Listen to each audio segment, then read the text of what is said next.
Download and upload more than ever before with an ultra-fast fiber connection. With 3 simple steps, you can be the one with an SLT fiber optic connection. Visit slt.lk.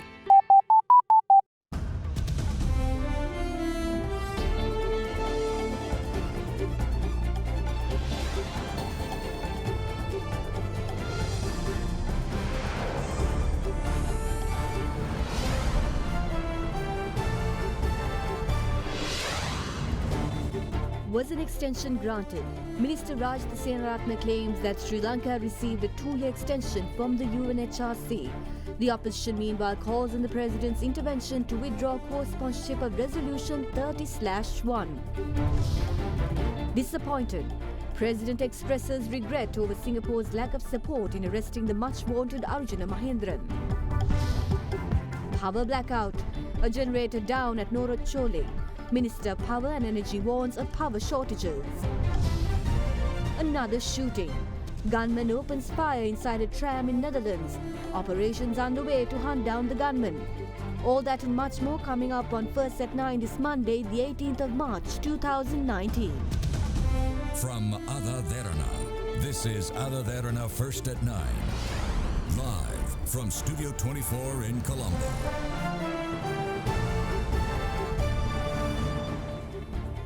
Well, a very good evening and welcome to First at 9 on AdaDerana 24, Sri Lanka's news channel.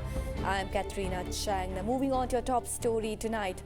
President Maithripala Sirisena today expressed his disappointment over the lack of support provided by the Singapore government on legal proceedings against former Central Bank Governor Arjuna Mahendran. The head of state expressed his views on the matter at the launch of the 5-year National Action Plan for combating bribery and corruption. The 5-year National Action Plan for combating bribery and corruption, initiated by the Commission to investigate bribery or corruption, was launched today under the patronage of President Maithripala Sirisena. මේ රටේ පත් කරන ලද commission සභාවලින් දැඩි ලෙස සාකච්ඡාවට සංවාදයට ලක්වෙච්ච commission සභාවක් තමයි මහ බැංකු බැඳුම් කර වංචාව පිළිබඳව පත් කරන ලද ජනාධිපති කොමිෂන් සභාව. ඒ කොමිෂන් සභාවේ කටයුතු කරන විටත් ඒ විමර්ශන නිලධාරීන්ට මොනතරම් බාධාවක් නැති වුණාද කියලා. මැති ඇමතුරුන්ගේ දුරකථන පරීක්ෂා කිරීම වැරදි කියලා ඒ පරීක්ෂණ කරපු නිලධාරීන්ට විරුද්ධව පරීක්ෂණ පැවැත්තුවා. ප්‍රධාන ජ්‍යෙෂ්ඨ නිලධාරීන් සමහර අය මං ගාවට ඇවිල්ලා කිව්වා සර් අපිට පිටරට යන්න හදලා දෙන්න. අපිට ජීවිත තර්ජන තියෙනවා. මං සිංගප්පූරු අගමැතිතුමත් එක්ක පුජ්‍යලිකව කතා කළා. මං එතුමාගෙන් ඇහුවා අන්තර්ජාතික වරෙන්තු නිකුත් කරලා තිබෙන කෙනෙක් මේ රටේ පුරවැසියෙක් මේ සම්බන්ධයෙන් අපි ඉල්ලීමක් කළා තිබෙනවා අපිට ලබා දෙන්නයි කියලා. සිංගප්පූරු අගමැතිතුමා වෙලාවේ මට නම් කිව්වේ සිංගප්පූරුවේ පුරවැසියෙක් වුණත් පිට කෙනෙක් වුණත් එවැනි ප්‍රශ්නයකට සම්බන්ධ කෙනෙක් නම් අපි ඒ සම්බන්ධයෙන් කිසිසේත් පසුබට වෙන්නේ නැහැ කියන එක. නමුත් මට තියෙන කනගාටුව තමයි අද වෙනකන් සිංගප්පූරු රජයත් මේ පිළිබඳව පැහැදිලි ප්‍රකාශයක් විවෘතව කරලා නැහැ. සිංගප්පූරු රජය මේ ගැන යම්කිසි පසුබෑමක ඉන්නවා කියලා තමයි මට නම් පේන්නේ. මේ රටේ සංවර්ධනයට තියෙන ප්‍රධාන බාධාව දූෂණය, හොරකම, නාස්තිය. ඒක තමයි ඇත්ත කතාව. මහ බැංකු කොමිෂන් සභා නිර්දේශ ක්‍රියාත්මක කරන්න අල්ලස්සා දූෂණ කොමිෂන් සභාවේ පනත ඉතාම පුංචි වගන්තියක් සංශෝධනයේ හදලා පාර්ලිමේන්තුවට ඉදිරිපත් කෙරුවා. මාස කීයක් ඒක කබඩස්සේ තිබුණාද? විවාද කරන්න අරගෙන මොකද වුනේ? උදේ විවාදේ පටන් ගත්තා. දෙපැත්තෙන් කතා කළේ කතිකෙව් දෙන්නයි.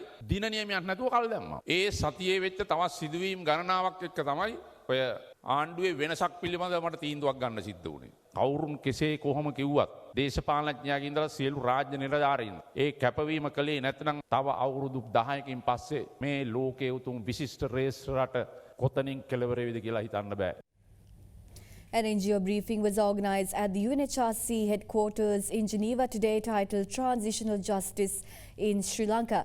It was organized by the Indian NGO Pasume Thaigam Foundation, which had voiced against Sri Lanka during several UNHRC sessions in recent years.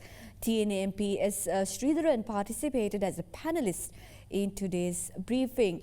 However, another Derana reporter who was in Geneva covering the UNHRC session was not allowed to enter into these meetings. In line with the ongoing 40th regular session of the United Nations Human Rights Council, 2 NGO briefings were held at the UNHRC headquarters in Geneva today.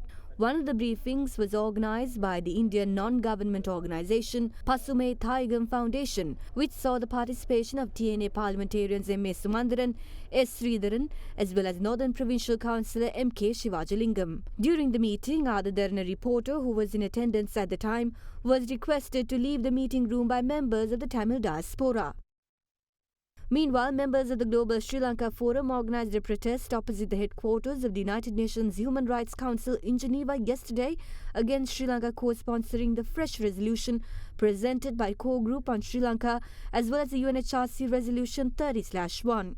Sri Lankans residing in several countries including the UK, Italy, France, Germany, Poland, Sweden and Dubai gathered opposite the UNHRC headquarters yesterday. We all know that resolutions are not binding, but we have to comply with all the recommendations because we have co-sponsored it. As it is now, America has withdrawn from the Human Rights Council stating that it's a cesspit of political bias, but still we are carrying on.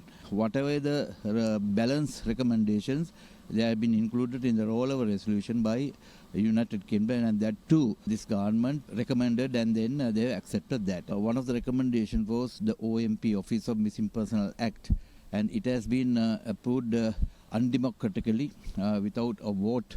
They can accept which are not normally accepted according to the evidence ordinance. They can collect all the false evidences against whom they want to charge. And because we are under universal jurisdiction, they can be arrested abroad. And also we have already signed the Enforced Disappearance Bill. And if the country concerned request, these war heroes can even be extradited. That is how this government has let down the war heroes and also the nation. Meanwhile, Minister of Health Dr. Rajdi Senaratne made a surprising revelation today by saying that the United Nations Human Rights Council granted Sri Lanka a 2-year extension it sought on the timeline of Resolution 30/1. The decision by the government to request an extension on the resolution was heavily debated over the past week. Responding to journalists, the minister went on to quote this as a historical victory achieved by any government in the recent past. අද Geneva වල අපේ ලංකාවට තව අවුරුදු දෙකක් ලබා දීලා තිබෙනවා ඉඩ පහසුකම්. මම හිතන්නේ මේක අපි බලාපොරොත්තු වුණාටත් වඩා විශාල ඓතිහාසික ජයග්‍රහණයක් අද ලැබුවේ මේ ශ්‍රී ලංකාව. අද විපක්ෂයේ සියල්ලම බලාපොරොත්තු වුණේ අපිව ජිනීවා වල කොටු කරන්නට. මේවර අපිට පාඩුවක් තිබුණා. අපේ ජනාධිපතිතුමා අපේ ස්ථාවරය නෙවෙයි හිටියේ. උන් අද පිළි අරගෙන තියෙනවා අපේ හතුරා පිට විතරක් නෙවෙයි ඇතුළේ තියෙන බාධකත් එක්ක තමයි මේ රජය ඉස්සරහට යන්නේ. ඒ නිසා ලෝකයේ අද පිළි අරගෙන තියෙනවා මේ සියලු බාධක මැද්දේ අපේ රජය ඉතාමත්ම ප්‍රගතිශීලී අන්දමින් මේ ජාතික ප්‍රශ්නය පිළිබඳව මේ ඇති වුණු යුද්ධය පිළිබඳව ඉතාමත්ම හොඳ තීන්දුව ගන්නවායි කියන එක. ඒ නිසා මේ තරම් විශාල ජයග්‍රහණයක් ජාත්‍යන්තර ක්ෂේත්‍රයේ මෑතිකුවේදී කවදාකවත් රජයක් ගත්තේ නැහැ. විපක්ෂ නායකතුමා හැසිරෙන්නේ දේශපාලකයෙක් විදිහට විතරයි. ඔවුන්ගේ දේශප්‍රේමයේ තියෙන කටේ විතරයි, හදවතේ නැහැ. Chairman of the Sri Lanka Podujana Perumuna Professor G.L. Pires calls on the President to step in to withdraw the co-sponsorship of Resolution 30/1, adding that he plays a crucial and indispensable role with regard to the matter. The professor goes on to call the report by the Human Rights Commissioner incredibly intrusive as it criticizes matters pertaining to the internal affairs of the country. The proposed resolution about Sri Lanka is extremely harmful to our country. Now, in that report, the Human Rights Commissioner states that Sri Lankan army personnel should be put on trial in countries that recognize the concept of universal jurisdiction. The report goes on to say that there is a need for foreign judges to be involved in trials against military personnel. The report is incredibly intrusive. It criticizes the appointment of Shavindra Silva as Chief of Staff of the Army. While going into this degree of detail in respect of the internal affairs of this country, there is a horrendous omission. The Commissioner does not think it right or proper to comment on the failure of the present government to hold provincial council elections. Surely, by any standard, that is a denial of democracy even at the basic level. In these circumstances, the leaders of the joint opposition have addressed today a letter to His Excellency President Maithripala Sirisena to request the government's representatives in Geneva to withdraw the co-sponsorship of this resolution, to oppose the adoption of this resolution and to urge other countries to refrain from supporting this resolution. We think that His Excellency President Sirisena has a crucial and indispensable role to step in at this point of time to ensure that this resolution is not passed. Co-sponsoring the UNHRC resolution against Sri Lanka means we accept the entire report and that we agree to committing war crimes. So we stress upon the government to stop this country from falling prey to an unfortunate fate. This government will undoubtedly face defeat this November. But if all politicians of this government lead the country into a death trap, before that they will be held accountable. Ministry of Power and Energy spokesperson Sulakshana Jayawardene says that several areas is likely to experience power shortages due to a breakdown of a generator at the Norachole Lakvijaya power plant. The power station, which has experienced breakdowns in the past, reported yet another technical failure at 11 a.m. today, cutting off electricity supply in several areas this afternoon. The Lakvijaya coal power plant, more commonly known as the Norachole coal power plant, is the largest power station in the island. According to the Ceylon Electricity Board, the $455 million first phase generates nearly 1.7 terawatt-hours of electricity annually. Electricity is produced by 3 generators, which is capable of producing 300 megawatts each. According to the Ministry of Power and Energy, the second generator of the power plant broke down this afternoon, causing power outages across several areas in the country. Speaking to First at 9, spokesperson of the Ministry of Power and Energy, Sulakshana Jayawardene, says there is a possibility of power interruptions in some parts of the country due to a breakdown of a generator. He further said that immediate actions has been taken to restore the faulty generator. Today morning at around 11 a.m. there was a situation with Unit 2 generation and it was tripped because of the technical fault. However, now the engineers and technical people, they are inspecting the power plant to identify the fault and to rectify the fault. But due to this situation, we compelled to do some load shedding because of to maintain stability and the equilibrium of the system. So, however, we try to get the Norachole second unit back to the generation. Then we can provide the power supply without any interruption. Until such time, there may be some situation, there may be some load shedding in the system. Prime Minister Ranil Wickremesinghe says that plans are afoot to cancel microloans which have been obtained by women residing in rural areas. Prime Minister Ranil Wickremesinghe made this remark today at a religious function in Mahayalgamuwa Temple at Kakirava in Anuradhapura. අපි මංමාවත් හදන එක කරගෙන යනවා. ඒක තවත් ඉදිරියට ගෙනියන්න රංමාවත් වැඩසටහන අපි ඉදිරිපත් කරලා තියෙනවා. අනික් අතට ළඟම පාසල හොඳම පාසල වැඩසටහන යටතේ මේ පාසල් වලට ගොඩනැගිලි දීලා තියෙනවා. ගම්පෙරළිය වැඩසටහන යටතේ අපි හැම මැතිවරණ කොට්ටාසයෙන් රුපියල් මිලියන 300ක් දෙනවා. ගම්පෙරළිය කියන්නේ ගමට ගෙනහල්ලා මුදල් දාන්න එක. මිලියන 200ක් මෙහි වියදම් කරාම 300ක් මෙහි වියදම් කරාම කාගේ අතටද ඒ සල්ලි හම්බෙන්නේ? මේ ප්‍රදේශයේ සමස්තයක් හැටියට මුදල් ලබා දෙනවා. ඊට අමතරව මේ කුඩා ණයගත් කාන්තාවන් ඒ ගත්තේ ණයත් අවලංගු කරන්න අපි ක්‍රියා කරගෙන යනවා. Meanwhile, a group of Sri Lankans who have been working in Cyprus for a considerable period of time are left in a dilemma as they are unable to access their savings under a social benefit fund scheme. The workers charged that the failure of the intervention of the Ministry of Foreign Affairs in this matter had led to this situation. The Social Benefit Fund scheme was created in order to assure financial stability to employees working abroad and to reward the employee for his or her role in the economic growth of the country. Employees who work abroad are required to allocate 7.5% of their salary into this fund, whereupon their return to the country, employees are later able to access their savings with interest gathered over the years. However, a group of employees who worked in Cyprus and returned to the island after completing their contract are unable to access their saving, which is deducted from their salary on a monthly basis. As a result, a protest was staged at Fort Railway Station today, calling for the Sri Lanka Bureau of Foreign Employment to take action into this matter. මම 1989 Cyprus වලට ගිහිල්ලා තියෙන 97 වෙනකම් වැඩ කරා. ඉතින් ඒ වගේ ආරක්ෂණ මුද්‍රාවක් ලැබෙනවා නම් දැම්ම ලැබෙන්න ඕනේ. මට දැන් අවුරුදු 70ක්. ඒ දවස්වල කැපුවා කියලා දන්නවා. ඒ ගැන අපි වැඩි විස්තරයක් දන්නේ නැහැ. ඒ කාලේ හිටපු අපි. මම සයිප්‍රස් වල 2000 ඉඳන් 2003 වෙනකම් හිටියා. නමුත් අපි මේ රටට ඇවිල්ලා අපි ඒ ගැන හොයා බැලුවා. අපිට කිසිම තැනක ඒ සම්බන්ධ තැනක් නැහැ. JVP MP Sunil Handunetti was also present during the protest. The reason why they are unable to access these funds is because the diplomatic agreement which is to be entered with the government of Cyprus and Sri Lanka has not been signed. 28 European countries availed this benefit to its employees. We spoke to the government of Cyprus and they told us they have necessary funds allocated for these employees in their account. What we suggest is for the government to enter into this agreement and give these innocent people their funds before it's too late.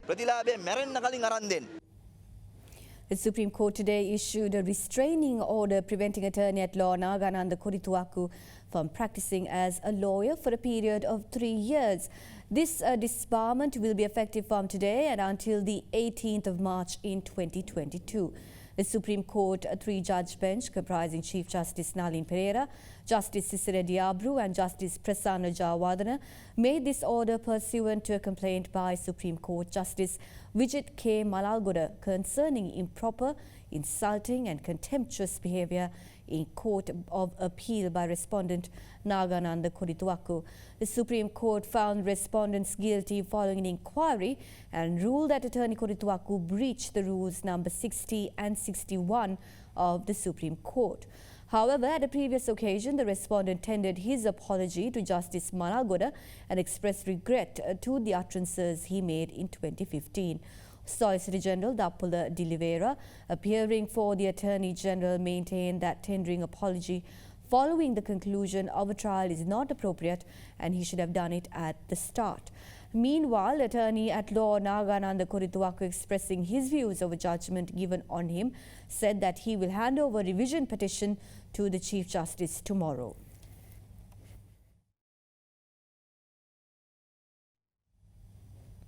The fifth day of the committee stage debate of the 2019 budget was held in Parliament today.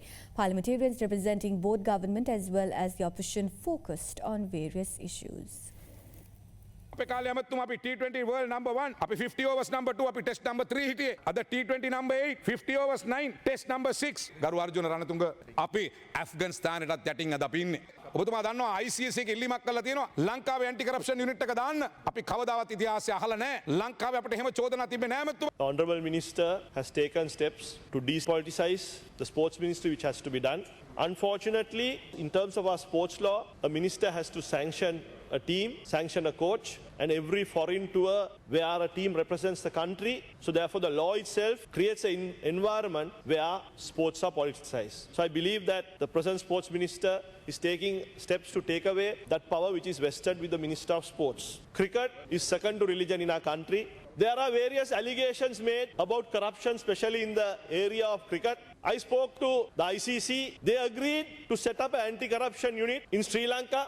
But I would like to tell you with responsibility, none of our cricketers are responsible for corruption. There are various attempts being made to corrupt the system. And I'm sure once the anti-corruption unit is set up in Sri Lanka, it will be easier to deal with such issues. අපේ රටේ ඉඩම් ටික එක්සත් ජනපද උවමනාවන්ට අනුව ඔවුන් සතු කරවාලීමේ මෙහෙයුමකට අවතීර්ණ වෙලා තිබෙනවා. මේක සිද්ධ වෙන්නේ අගමැතිවරයාගේ මූලිකත්වයෙන්. අරලියගහ මන්දිරය ඇතුලේ තමයි මිලේනියම් චැලෙන්ජ් කෝපරේෂන් කියන ඇමරිකානු ආයතනයේ ලංකාවේ කාර්යාලය පිහිටවලා තියෙන්නේ. පහුගිය දවසක කැබිනට් මණ්ඩලයට අමාත්‍ය මණ්ඩල පත්‍රිකාවක් ඉදිරිපත් කරනවා අග්‍රාමාත්‍යවරයා. මේකේ තියෙනවා ඇමරිකානු ඩොලර් මිලියන් 150ක් වියදම් කරලා ඇමරිකානු ආයතනයකට මේ රටේ ඉඩම් මිනුම් කටයුතු කිරීම සඳහා බාර දෙන්න. මේකට දානවා අනු කමිටුවක්. දාන අනු කමිටුවේ ඇමරිකන් කාර්යෝ 4යි. මෙතුමා මගේ නම සඳහන් කළා අරලියගහ මන්දිරේ කාර්යාලයක් පිළිබඳව කතා කරා මම වගකීමකින් කියනවා මිලේනියම් චැලෙන්ජ් කෝපරේෂන් හෝ වෙන ඇමරිකන් කිසිම සමාගමක් අරලියගහ මන්දිරය තුළ කාර්යාලයක් ස්ථාපිත කළා නැහැ. ඔබතුමා කියනවා නම් මිලේනියම් චැලෙන්ජ් කෝපරේෂන් එකේ කාර්යාලය අරලියගහ මන්දිරේ නැහැ කියලා මට පුළුවන් ඔබතුමා ඉදිරිපිට ඔප්පු කරලා පෙන්නන්න. ඔප්පු කරන්න බැරි නම් ඉල්ලාස් වෙන්න ඕනේ. 4 persons, including a pregnant woman, was killed in a tragic motor accident at Nagavilu area on the Colombo-Putla main road early this morning. According to police, a tipper truck which veered out of control collided into a van and a lorry which was parked opposite a hotel in Nagavilluwa.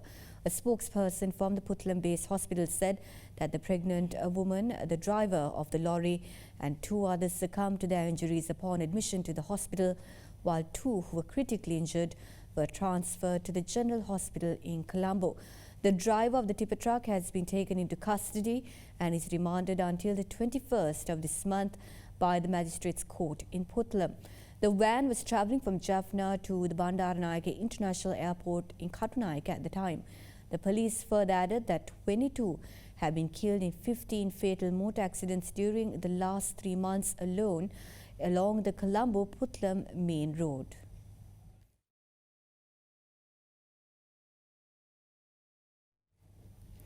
Now, in a view of an initial survey of a Second World War ship that drowned in the seas around Batticaloa during the time, 2 warships belonging to the Australian Navy sailed to Trincomalee Harbour yesterday. The 2 warships arrived to the island on the 11th of March. Sri Lanka Navy welcomed the 2 ships in compliance with naval traditions on their arrival. The commanding officers of these ships, Commander R.P. Mortimer and Lieutenant Commander D. McDevitt, called on Commander Eastern Naval Area Rear Admiral Sumit Veerasinghe and held discussions on matters of mutual interest. Mementos were also exchanged to mark the important occasion. During their stay in the island, the crew members of ships are expected to take part in a number of programs, including friendly sport activities organized by Sri Lanka Navy. On completion of their task, the ships are scheduled to set sail from Sri Lanka on Wednesday.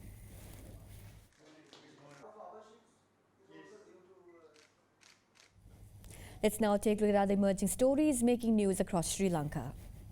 Navindu Ratnayaka, the driver of the Defender involved in the accident which killed the Borella traffic OIC, was further remanded until the 1st of April by the Colombo Additional Magistrate today. IP Sarat Chandra met with a tragic accident when the motorcycle he was riding was hit by a speeding Defender in Bambalapitiya on the 24th last month. The critically injured OIC was admitted to the Colombo National Hospital, where he succumbed to his injuries on the 9th of this month. Southern Provincial Councillor of the Sri Lanka Podujana Peramuna, Krishanta Pushpakumara, today handed over his resignation letter to the office of the Governor of the Southern Province. Pushpakumara, also known as Rattarang, was arrested on the 28th of February on charges of serious sexual assault on a minor and was granted bail later in the day on 2 sureties, each worth Rs 500,000 and a cash bail of Rs 25,000. A group of ETI depositors engaged in a protest this morning before the head office of ETI Finance in Colombo.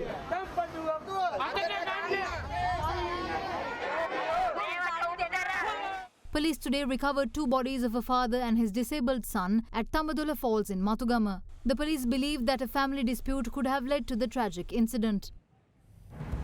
And with that, we cross over to short commercial breaks, so make sure you stay tuned for more news.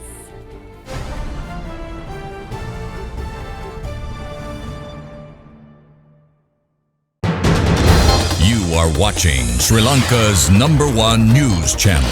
This is AdaDerana 24.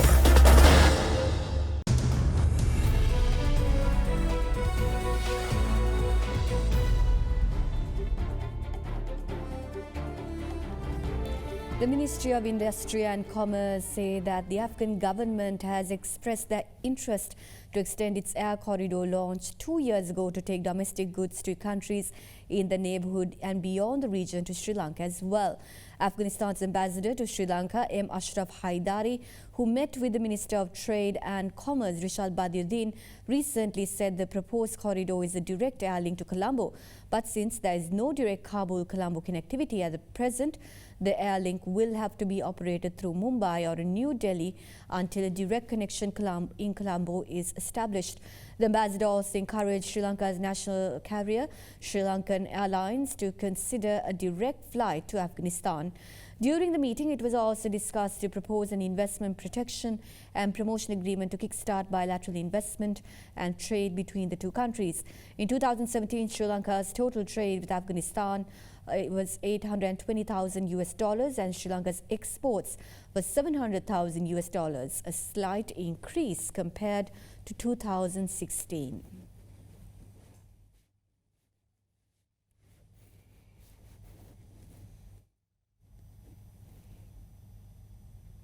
Now, as we face the fourth industrial revolution, the way we work and interact have undergone many changes over the past few years. Now, in a bid to understand its impact on the country's workforce, the International Labour Organization for Sri Lanka and the Maldives released a milestone report, The Future of Work in Sri Lanka, Shaping Technology Transitions for a Brighter Future, in Colombo recently. The recommendations in the report include policy suggestions for education and skilling for future jobs, technology and innovation to harness greater entrepreneurial potential and employment, labour protection to regulate and protect its workers in the platform economy, and redistributing gains from technological transitions.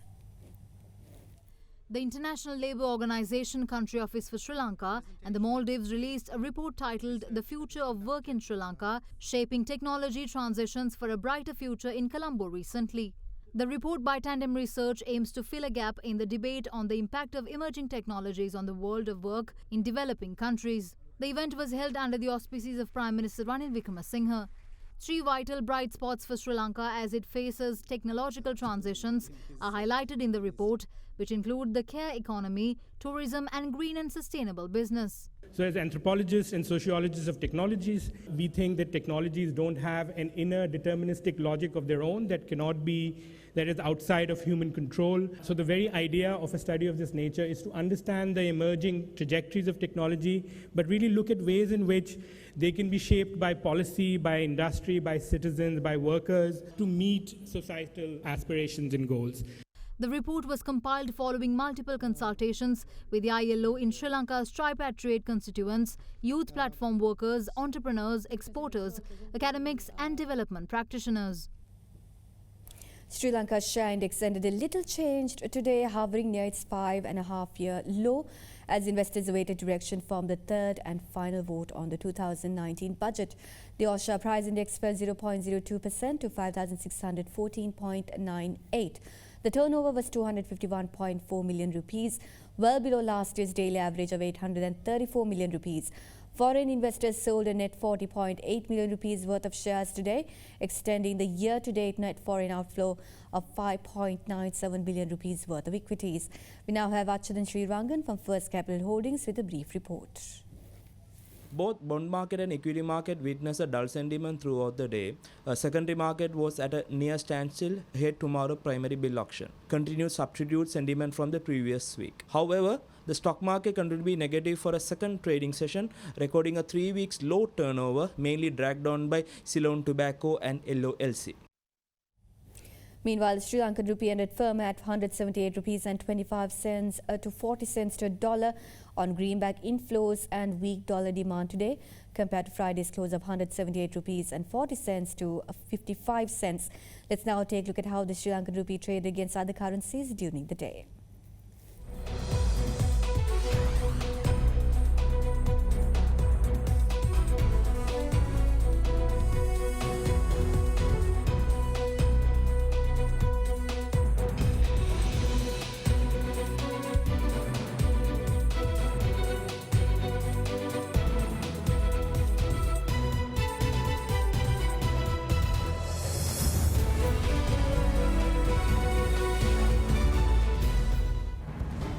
Well, we have international news on the other side.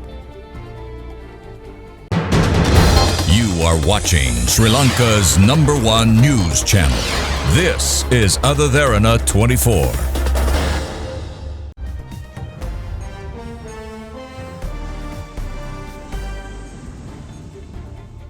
Well, the Netherlands raised its terrorism threat to maximum after a man opened fire in a tram in the Dutch city of Utrecht, killing 3 people. 9 others were injured in the incident, which Dutch police believe to be a terrorist attack. Police are currently looking for a 37-year-old Turkish man named as Gökmen Hanis and have warned police not to approach him. Schools have closed and security has been increased while counter-terrorism police work to find the gunman. Prime Minister Mark Rutte has said the incident was deeply disturbing.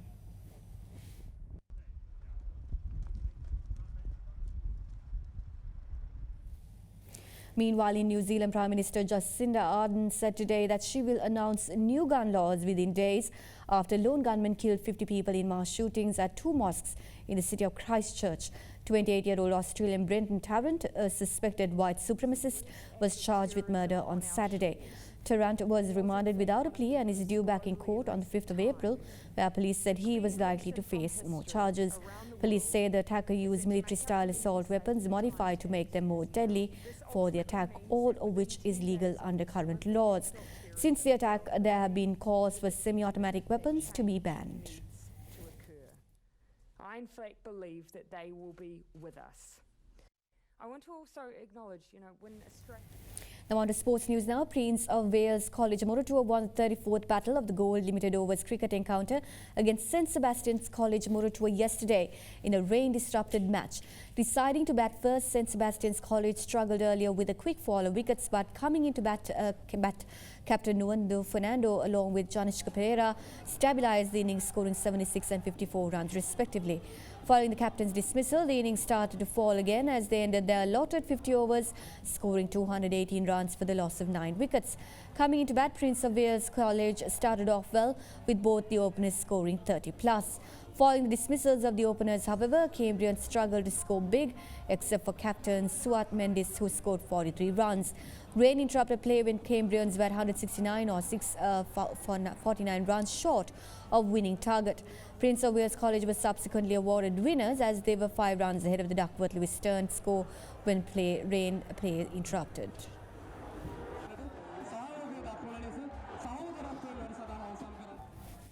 Now on to some tennis news now. Canadian teenager Bianca Andreescu stunned 8th-seeded Angelique Kerber 6-4, 3-6, 6-4 to win the BNP Paribas Open and capture her first career title in Indian Wells yesterday. Meanwhile, in the men's draw, Dominic Thiem ended Roger Federer's bid for a record 6th Indian World title with a battling 3-set victory in the final in California. Bianca Andreescu played fearlessly, breaking the former world number 1 Angelique Kerber in the opening game of the match and taking the first set. Kerber battled back to claim the second and looked like she would cruise to the finish line when she broke to go up 3-2 in the third, after Andreescu needed a medical timeout to have her heavily taped right shoulder worked on by a trainer. Momentum swung in Andreescu's direction when she broke back to level the set at 3-all and broke Kerber in the next game to win the title. In the men's draw, Dominic Thiem claimed his first Masters 1000 title after coming from a set down to defeat Roger Federer 3-6, 6-3, 7-5 and win the BNP Paribas yesterday. The 25-year-old Thiem, who will rise 4 places to a career-high world number 4 today, paid tribute to his opponent.